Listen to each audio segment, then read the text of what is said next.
tell them to sit down too? It's the right tone. Then, you know, the other one is later. That's why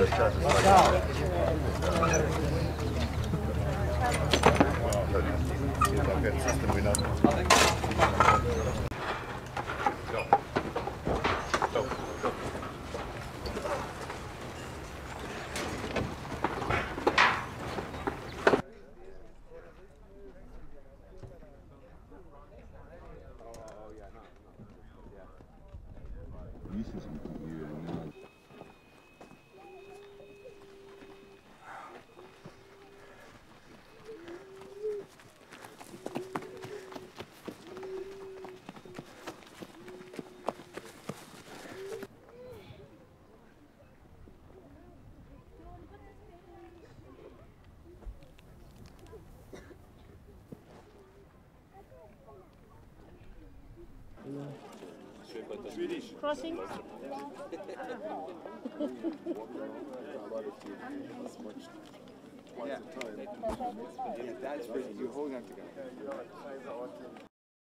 You know, the thing is, when you work off a real character, especially a character who's still alive today, you know, you're obviously not making a documentary. You sort of, it's a thin line where you have to really capture the spirit of his life, but at the same time you have to fictionalize it, because you can't capture every second, every moment of his life. That's not possible. So you have to sort of like compress his life within these 2 hours, which is it's over years. So it's impossible, obviously, to be completely true to his life, but at the same time you need to take some of the true events and really capture the spirit of it, and try to capture all that. All right, and playback. And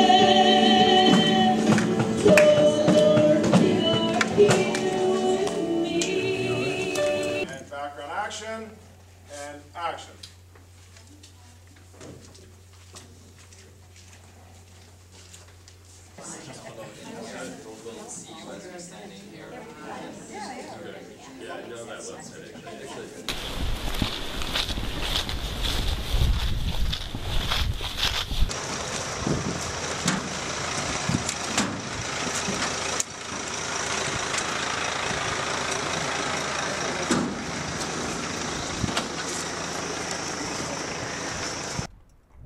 Ultimately, I felt Jerry would be the right actor to play this role, because I felt like it's I felt I haven't seen Jerry in a movie like this, and I felt like he's sort of like would intrinsically had the qualities to portray Sam, and I thought that when I met him first, he had this incredible passion for him and for this character, and I felt like anybody who has that kind of passion will give me everything. He's a phenomenal director. And very efficient, and he doesn't have to prove that to me, because he knows I know it. So he doesn't have to be scared of my ideas. He knows I'm only here. It's not about me. My ideas are never about me. My ideas are about the movie. I care about making this a great movie, because I don't care about me looking good in a scene that's therefore going to suffer. What's the point in that? You know, or a movie that's going to suffer.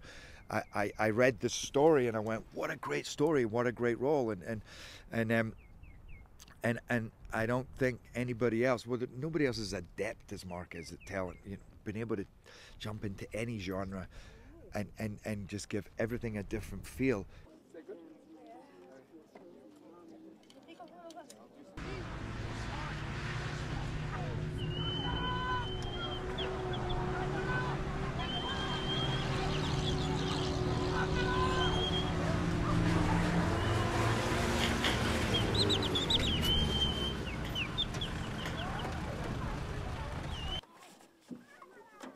Okay, push in.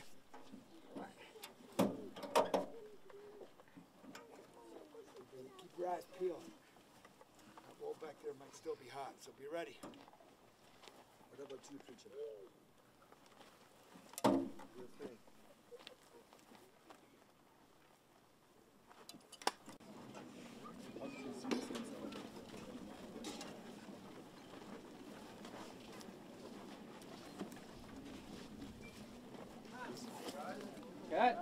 Cut. It's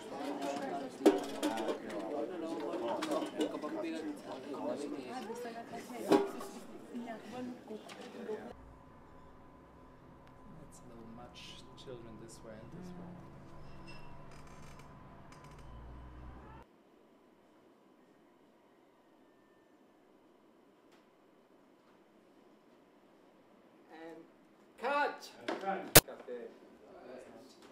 He has put his life online and he has saved hundreds and hundreds of kids. And you look at that and say, you know, like so many people say, oh, I'm giving money to charity. And we're also hypocritical in our society that we say, oh, we are a good person, we're not hurting anybody.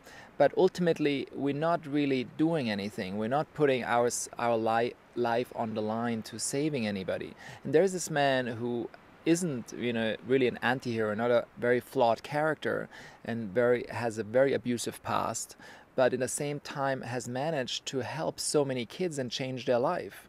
So I found it really fascinating because there's this conflict within this character, which makes it interesting.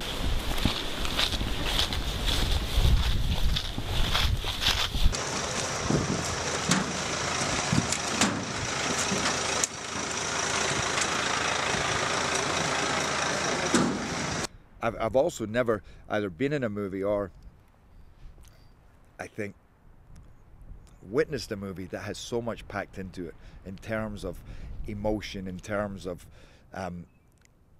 just life experiences, you know, that takes place in two continents, that takes place in two completely different cultures. Almost, we're shooting almost two different movies, and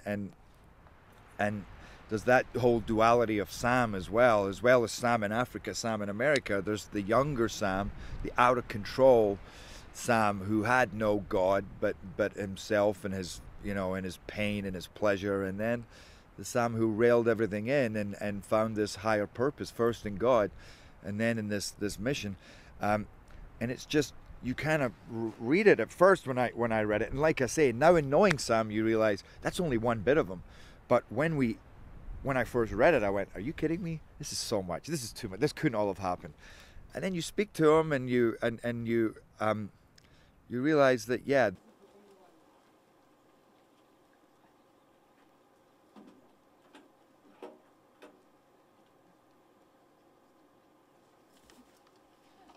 And cut. That you want a certain documentary feel, but in the same time you don't want it too documentary feeling. You know, you don't, like, we're shooting handheld some of the sequences, but some of the sequences we don't. I didn't want it to have a pure documentary feel. That wasn't the intention. I thought, and I also felt like a lot of movies like that have been made in the recent history of cinema. So I felt like it's important sort of to give it an epic scope, but still feel gritty and real. So it's sort of I would say a mixture between, you know, like like sort of that epic cinematic films you know from Africa, and sort of very gritty, like documentary style handheld movies, you know.